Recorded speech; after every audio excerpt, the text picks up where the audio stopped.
يمكن تلخيص موهبة يوسف الثنيان بجهاز البلاي ستيشن. وجد في زمن الأتاري، فهو ممتع بلا حدود، فيلسوف كل مؤلفاته دونت بقدميه، عبقري في تقديمه للمتعة، جناح طائر يفضل الانطلاقات السريعة على التحليق، دكتور يشفي الجماهير بمهارته ويداوي زملاءه بتمريراته، ويسقط خصومه في غرف الطوارئ والعمليات بسحره وبتسديداته.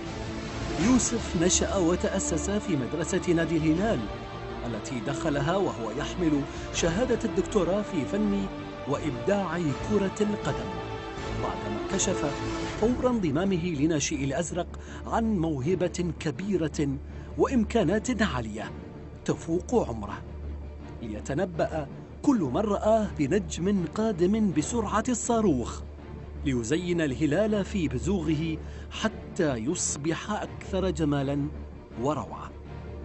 في بداية حياته الكروية لعب الاثنيان في مركز الجناح الأيمن، قبل أن يتحول مع مرور السنوات إلى لاعب وسط ميدان حر.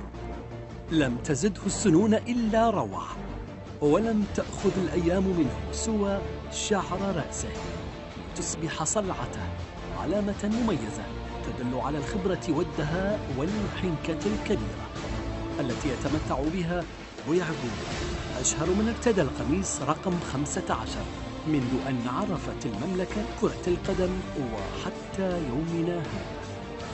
ومع أي انتكاسة يمر بها الهلال يردد الجمهور الأزرق: يا فيلسوف العبقري رافع الراس، يوسف ترى اليوم يومك، أنت الأمل يا نمر في رفعة الكاس، هندس وفلسف وانت قايد هجومك.